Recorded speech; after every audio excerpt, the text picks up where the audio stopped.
Hey everyone, I am Ashley Banfield, bringing you this investigation. Welcome to Elbow Cay. Right behind me is Hopetown Harbor on Elbow Cay in the Abacos. We are situated quite a bit north of Nassau, The main gateway to the Bahamas, where most travelers land to find Atlantis. It was a long, exhausting journey getting out here today. because I felt a driving need to be on the ground asking critical questions about Lynette Hooker. Brian Hooker was arrested, spending the better part of 4 days locked in detention. Over on Grand Bahama Island, just a short distance away. But they let him go because they simply lacked enough hard evidence to formally charge him with a crime. Under the law, you only have limited time to press charges. You cannot detain someone indefinitely. So, when his 72-hour extension expired last night at 8, he walked free. So, I headed straight to Marsh Harbor. That is where Lynette and Brian secured their boat and where their yacht, Soulmate, still sits anchored today. Let me show you the vessel floating out there, like a ghost ship. Looking as if it is still occupied. As if the owners are coming back, yet it remains locked tight. Investigators were on board today, and I am told they return day after day. I even talked to the detectives directly as they pulled up to the dock. Clearly, an active investigation is underway. But treating this as a crime scene, that is another story. Later, you will find out what that yacht actually represents to the Royal Bahamian Police Force. Also, I met a local boat captain, Ronnie Duncan. He navigated me through Marsh Harbor, pointing out every detail of where Lynette and Brian had secured their vessel. And showing me where the conch inn sat in relation to the boat, since they relied on it for services. He then steered our boat all the way. From Marsh Harbor to Elbow Cay, because this island is where Lynette was last seen alive. It is where the couple spent their final hours drinking and laughing. Right before boarding their small tender to head out to the sailboat. Behind me lies Hopetown Harbor, but this is not where they anchored. Their boat sat much further down that way, and I will take you there tomorrow. Tomorrow, we will retrace their final path step by step. Captain Ronnie is going to guide me through these waters off Elbow Cay. And as it turns out, Captain Ronnie has serious doubts about Brian Hooker's alibi, because this captain is a local. He is an experienced local skipper, and he was out on the water at 7 o'clock on April 4th. At the very moment That Brian Hooker claimed the seas got rough and he lost her to the wind and current. The captain has a very different take on that night. Just listen. There is another crucial detail. I wanted to broadcast this at 7:30 in the evening local time, and it is exactly 7:30 now. This is the precise moment Brian and Lynette Hooker reportedly left the Abaco Inn, where they spent the afternoon drinking, laughing, and enjoying the island lifestyle, just like so many other sailors here. This was the exact time. The sun had just dipped below the horizon, and although it looks bright, twilight is setting in. dusk is falling. As an experienced boater, I know this is the exact moment. When you definitely need to flip on your running lights. You can still see, but everything is turning a flat gray. It is that window where the horizon and the dark water bleed into the exact same color. So, if you are navigating a tiny dinghy, Or, honestly, any watercraft, this is when you must have your navigation lights switched on. Most boaters would, but from what I have gathered, that 8-foot dinghy did not even have running lights. Frankly, most 8-foot dinghies do not have them. Which means they had to really rush, because Brian and Lynette, after wrapping up their day here on Elbow Cay, faced a 10 to 15-minute ride in their tender back to where their yacht lay at anchor. It was not tied to a mooring ball nearby. I found out exactly where they had anchored. I will show you that spot shortly, but first, imagine that 10 to 15-minute ride in their tiny outboard. It only had a 2 to 4 horsepower motor. Seriously, the thing barely moves. It is basically the size of a large bathtub floating in the ocean. That is the standard setup for a lot of these anchored yachts. They are used strictly to get to shore when you drop anchor out in the harbor, because you still want to get in on all the action. Let me pan around so you can see this small restaurant right behind me.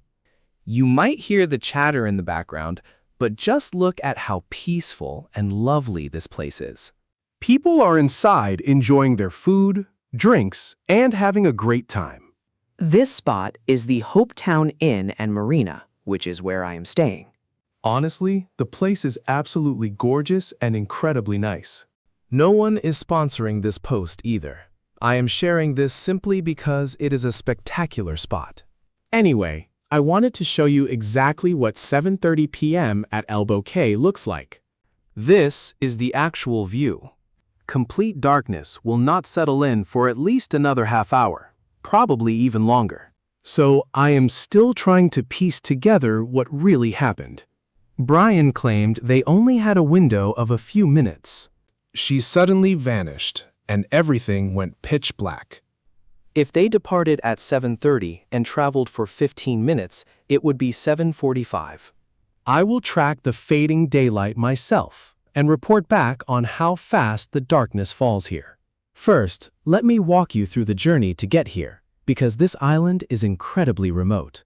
You will see how tough it is to travel. From the United States mainland all the way out to Elbow Cay.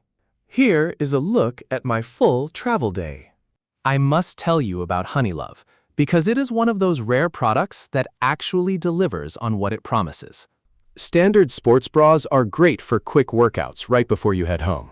And rip them off, but wearing them all day becomes incredibly restrictive and tight. The straps dig painfully into your shoulders, flattening everything, leaving you completely miserable by evening. The Honeylove CrossFlex Activity Bra changes everything.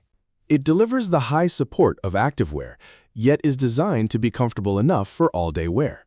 No painful underwires, no digging, and no suffocating squeeze. I love how it actually gives me shape instead of that terrible uniboob look. It is my go-to bra because it works perfectly whether I am active or just relaxing. Upgrade your wardrobe with the most supportive bras and premium shapewear available. And use my personal link to get 20% off at Honeylove. Just go to honeylove.com/Banfield. After checkout, tell them we sent you. That is honeylove.com/Banfield. I just landed here in the Bahamas. I am on New Providence Island, right where Nassau is located. Which is where most international travelers fly in. If you know the local area, New Providence has Lyford Cay on one side and Atlantis on Paradise Island on the other. right now I am sitting closer to Lyford Cay and the airport. Here is a look at my current view while waiting for my next flight. I stepped away from the terminal and grabbed a spot called Blue Sails. I know this spot well. My brother actually lives nearby, so I visit quite often. It is a beautiful restaurant, sitting directly on the water. Just look at this view. The scenery here is absolutely stunning. Since we are only 5 to 10 minutes from the airport, I figured this would be a perfect spot to pass the 3 to 4 hours between my flights from Fort Lauderdale to Nassau. After this, I am heading to Marsh Harbor. It is directly north of here. It will be a very short flight, maybe 30 to 40 minutes to get up there. Once I land, I am meeting up with Captain Rye. He is going to guide us out into Marsh Harbor, specifically focusing on the mooring field right outside the local Conch Inn. That is because the Hookers rented a mooring ball there, securing their boat and using the spot as their main home base, taking full advantage of the resort amenities and services there, utilizing the pool, the resort, and so on. So Ronnie is going to take me out on his boat. So we can check if the Soulmate yacht is still anchored there. I have no idea where Brian Hooker went after his release yesterday, especially since it was already past 8 o'clock at night. There are very few options for traveling from Grand Bahama Island back over to Marsh Harbor, meaning he likely had to make that journey earlier this morning. I still do not know if he plans to board that Soulmate yacht and flee the area, but after all, that is his home. But sailing back to Florida is a massive journey, and there is no telling if he even wants to head back there. running to the United States does not make you any safer, but it is oh, look at that tiny bird. He just saved that little bird. A quick bit of breaking news. Oh, hello, buddy. Yeah. He will recover his strength soon. Poor little guy. Look at that go. Either way, Marsh Harbor requires a flight from Grand Bahama, where he was locked up in that detention center. And honestly, your only options are catching a flight or taking a really long ferry ride over to Marsh Harbor. But that is exactly where the soulmate was moored when they arrested him. Honestly, it is tough standing here and remembering we are not actually here on vacation. I would love nothing more than to grab a swimsuit and just enjoy the water. Instead, Lindsay and I decided to make the most of our time. Say hello, Lindsay. We spent our 4-hour layover at the Nassau airport, grabbing a quick drink at Blue Sails. All right. We will check in once we land at Marsh Harbor, and hopefully I can film some of the flight.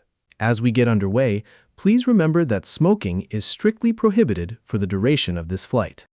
Bahamas Air policy requires that while you are seated, you keep your seatbelt fastened to avoid any injury from sudden, unexpected turbulence.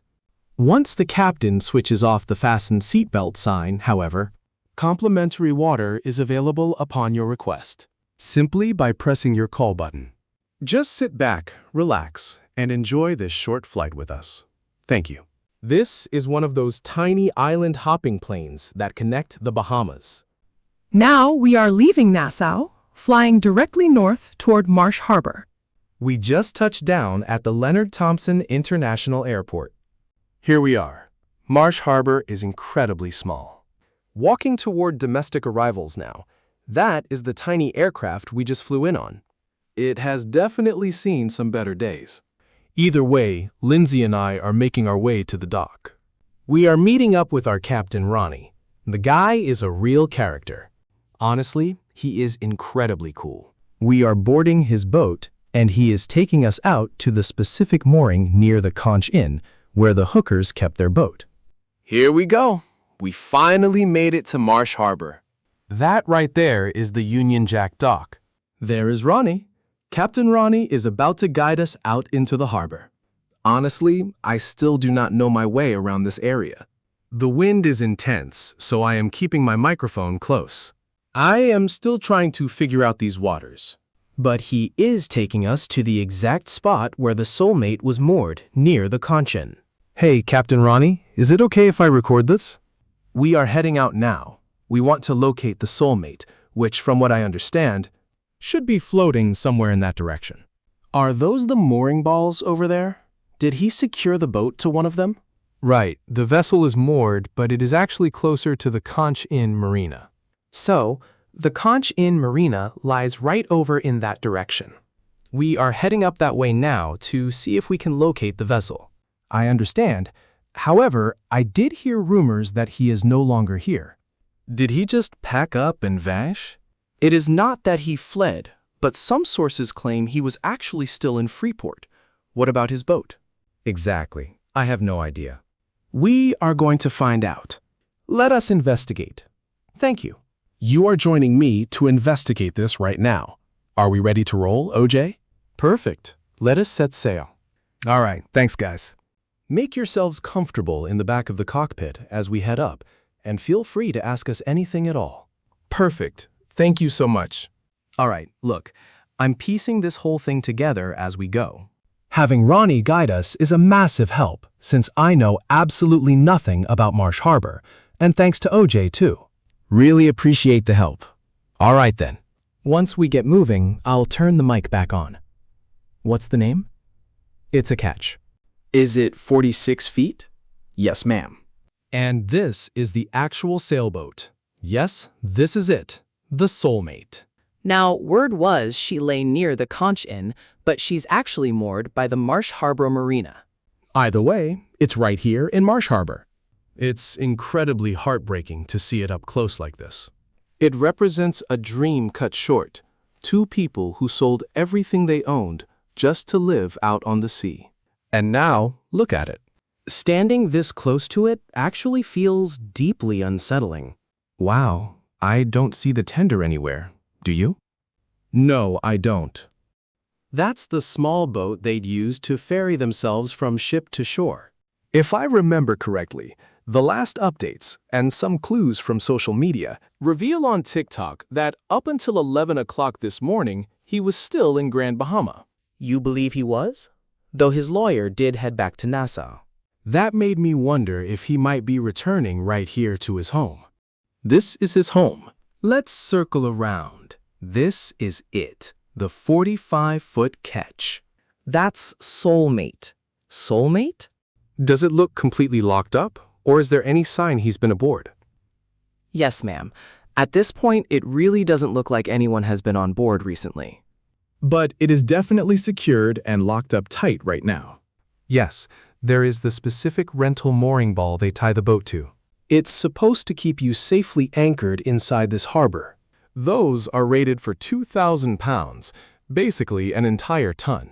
So yes, they provide heavy-duty holding ground. That's how it's done. Right. And this island over here is Elbow Cay, correct? From what I understand, this is the southern channel of the island that leads right into the Abaco Inn Resort and Sea Spray. Well, because of their vessel's deep draft, they wouldn't take the ketch into that main channel just to go ashore for dinner, drinks, or anything like that. The draft was too deep, which is a very common issue for sailors. So there is a well-known anchorage right around this corner, which, according to official reports, indicates they were anchored somewhere right around this specific area. and that is located just outside the White Sound Channel on your left. And here is the island of Lubber's Quarters. Yes. How do you skip reporting a critical incident involving your wife in that area, only to say she went missing? But why bypass Lubber's Quarters completely just to make it all the way to Calcutta on the main shore, where the boatyard is? Calcutta Creek. Where did he actually land? Show me the exact landing site. Right here. This is where he came ashore. Reports claim he landed over 9 hours later. Is that white area all water? Yes, that is completely water. He could have crossed those shallows or touched down on the shore, then walked through the woods. The yellow section represents solid land. Right, that is how the garment shows it. And he claimed he traveled through the brush. Can you show us the distance he would have covered in those woods? Could you shift the map? I am not sure which woods they mean, especially since a boatyard security guard reportedly spotted him. So they witnessed his arrival. But there are no woods at Calcutta Creek. Once you hit the shore there, it is strictly an active boatyard. It is all paved. You will find dozens of boats and a solid paved road there. Unless there is some confusion and he did not land at the boatyard itself, but somewhere else in the wider Calcutta area. Exactly. Yet he insisted he trekked through some. Rough, difficult terrain just to find help. But your point stands. Navigating up and over that island, what is it called? Lover's Island? Would be incredibly tough. Lover's Island? No, it is actually called Lover's Quarters.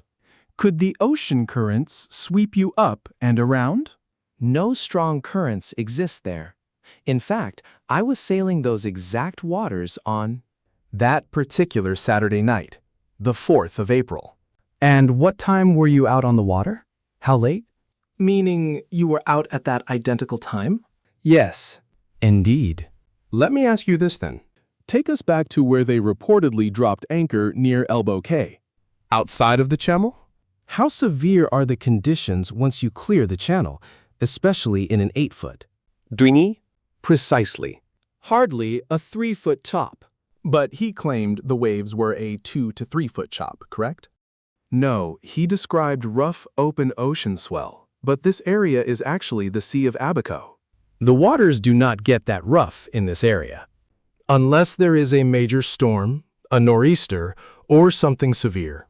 But isn't that an incredibly long distance? A massive way to travel? Could you start mapping from the Abaco Inn, and then? Trace with your finger the exact route they took in that dinghy to locate their offshore mooring. Understood. The Abaco Inn is located right up here on the map. They navigated out of this channel, heading this way. They must turn here because the ketch. Keep a close watch right here. The ketch is anchored around this bend. Zooming out to provide wider context, there is the main channel. There lies the channel. Head out, then hang left. The boat is anchored right before that spot, just like I mentioned, but this is a heavily crowded anchorage area. Other boaters gather there too, looking for a little shelter from the elements. That small dinghy only crawls at about 2 to 4 miles an hour. Yeah, and how long would that run take? Not very long, honestly. Give or take maybe 10 minutes at the absolute most. 10 minutes. And would there be plenty of other boaters around who might have witnessed this whole thing unfold? It is possible, sure. Then again, visibility or witnesses could have been highly limited. I cannot say for certain because we did not actually cross through that area on that specific day. Based on where we had our boat, but knowing the general weather and sea conditions, which affected everyone, we were all anchored out in the Sea of Abaco. You see what I mean? What exactly is the law regarding an uninhabited boat? Empty boat, just sitting there on a mooring ball. It is private property, but what does maritime law say about boarding a vessel like that? Right. Well, it is absolutely private property, though you could argue that the mooring itself is in a public space. But simply being secured to a mooring line does not qualify it as an abandoned vessel. If it is just drifting freely, then it is considered abandoned. And you are allowed to board. Got it. Excuse me, did you happen to know anything about your neighbor? Not really. No idea. Sorry about that. Hey, the other boater over here. Oh no, we have only been anchored back here for about a week. We just got here. You have only been here how long? Just about a week now. A full week? Yeah, so you have not seen him on board? No. There have been no lights on at night over there, though the police did come by this morning. Yeah. What did they do?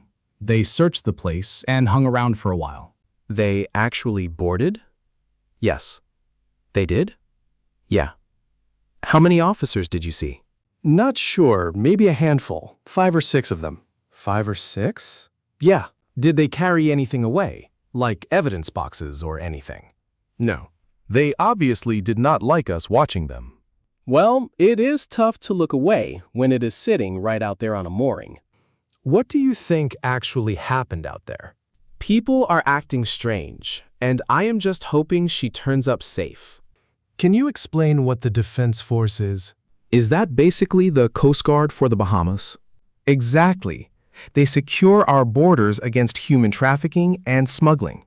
Would they get involved in an investigation like this? Yeah, I expect they would definitely be involved. Since this is a maritime case. And they function more like our local maritime police force, you see. Exactly. But they are already docking the patrol boat again. I want to see if they make their way around the other side. That is the police vessel that was out earlier today examining the suspect boat. Their running lights are still on. They just pulled back in. How many times have they gone out to search and investigate that vessel? I am really not sure. Since we are based on the Marsh Harbor side, we rarely see this daily activity because we do not travel through here often. You will see the route clearly when I take you to Hopetown. Remember, Matlow's Cay sits right between Hopetown and Marsh Harbor. Oh, I can try securing the line on that side. Go ahead and try. Can you? Yeah, we can inform them about the report we received, and maybe I can chat with them while I am out here. I would definitely like to speak with them, assuming they are willing to talk. So they docked their patrol boat right there in that inner berth. Is it that gray one right there with its lights on? Yeah, exactly. And is that the Royal Bahamas Police Force? Yeah, correct. These are the Royal Bahamas police officers who were investigating the vessel earlier today.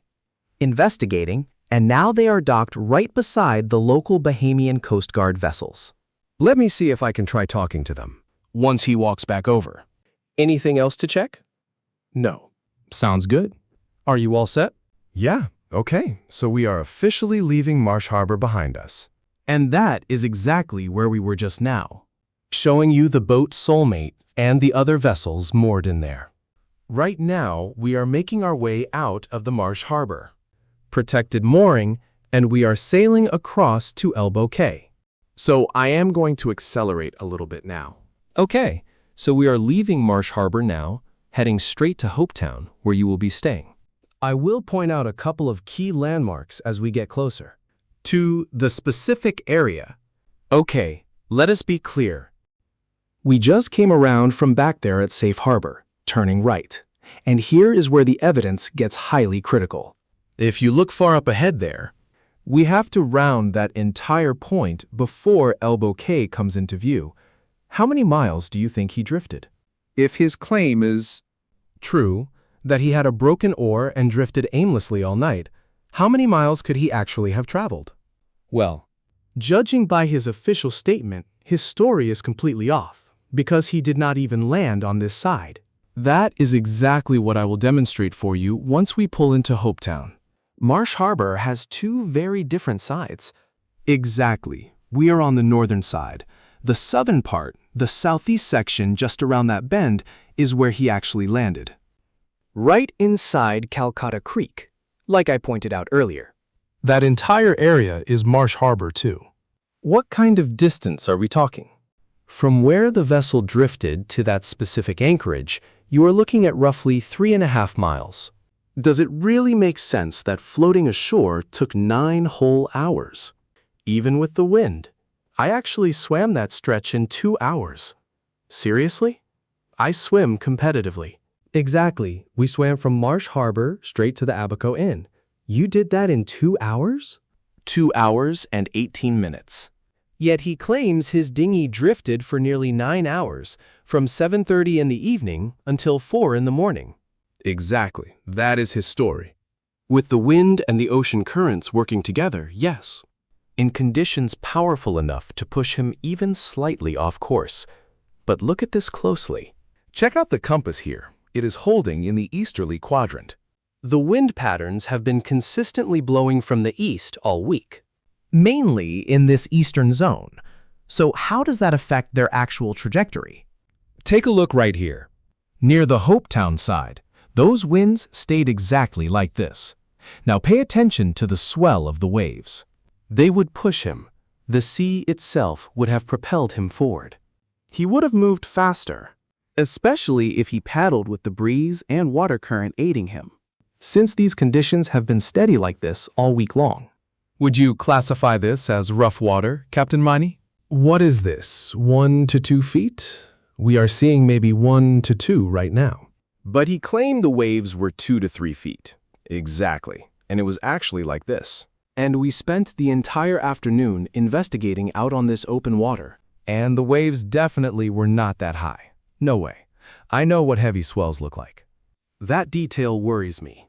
Currently, we have maybe a 1-foot swell, with a rare 2-footer. He testified that her head kept vanishing, claiming the rough 3-foot waves hid her.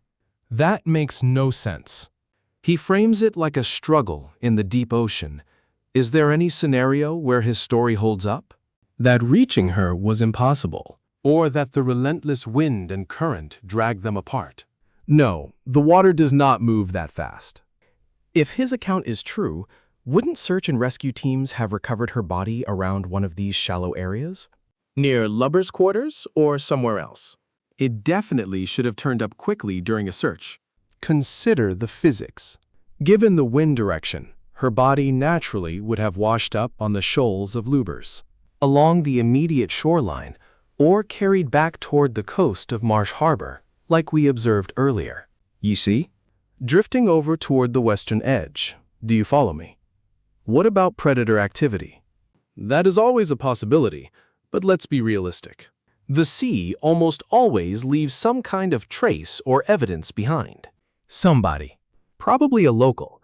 There are boaters navigating this area every single day, either heading to work or just passing through. The candy-striped lighthouse is the last of its kind left in the entire world. It runs on kerosene and is hand-cranked with a winch, Yes, a completely manual operation. It even has chandeliers. And this is Hopetown. We are just now pulling into Hopetown Harbor. Over on Elbow Cay.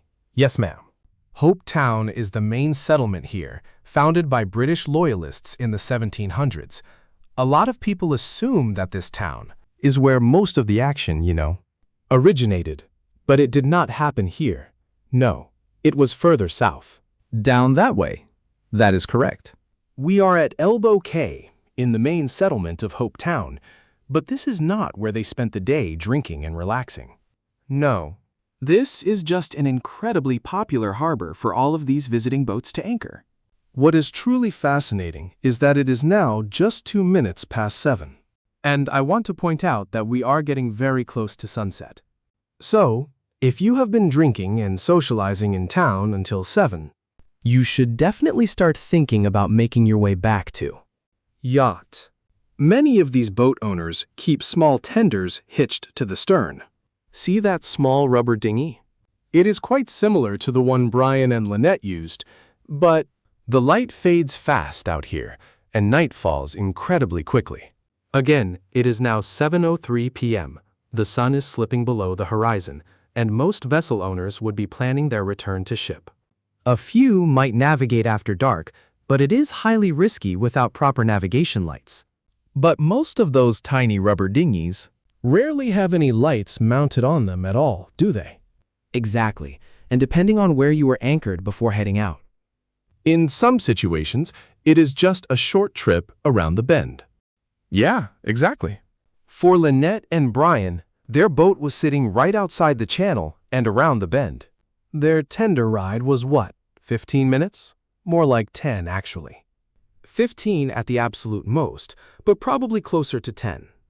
Like I mentioned, just past the main channel. But still, if you are sitting at a bar drinking, You realize you have to get back. Without navigation lights on your small tender, if anything goes wrong, you are in serious trouble. you see, These small tenders attach to the back of almost every sailboat. now that is a high-quality vessel right there. A beautiful console model, equipped with a steering wheel and a throttle. Stunning. Lynette and Brian had nothing like that. No, they only had a basic, tiny tiller. Yep. Plus a basic safety kill switch, of course. Now it is 7:58 p.m., and I am positioned right above the harbor. Look, I'm trying to get you the best view. I'm up at my hotel room right now, and as you can see, it's gotten dark. Night fell fast. Way quicker than I ever expected. Now, if Brian and Lynette left the Abaco Inn at 7:30, then spent 10 to 15 minutes on their dinghy before he claimed she fell overboard, Honestly, I doubt it even took that long, because they never actually made it back to Soulmate. And reaching the Soulmate would have taken 10 to 15 minutes. so it would have been around 7:40 when he claims she fell into the water. That means they still had 20 more minutes of this twilight, Where you could easily spot a person in the water. It isn't pitch black yet, but the darkness is closing in. So there you have it. What a day. First of all, Captain Ronnie is just unbelievable. Seriously, he's incredible. Love him. Now I'm making it my personal mission to vacation on these islands. To call up Captain Ronnie, hang out, grab some drinks, and just have fun. But here's the tough part of being on location. Like I mentioned a bit earlier, landing in the Bahamas, surrounded by gorgeous water, watching tourists have the time of their lives, while knowing I'm strictly here to work. But I want to tell you that tomorrow, my plan is to completely retrace the path Brian Hooker says he took with his wife. Lynette, when they sailed from Elbow Cay, because I have uncovered quite a bit. I've also tracked down their exact location, and I've connected with people who were actually working there that afternoon. So I'll be questioning them as well, asking about what they witnessed between Brian and Lynette. Was there tension? Were they arguing or having a great time, like it was the perfect day? I believe there is a hidden story here waiting to unfold, so I hope you'll keep following. Hit subscribe, turn on alerts, and you won't miss a thing. And please, take a second to like this video. I've traveled a long way to investigate this. Thanks so much for listening. Thank you all for watching. Reporting from Elbow Cay in Hopetown, deep in the Abaco Islands. I'm Ashley Banfield. And remember, the truth isn't just serious, it is drop-dead serious.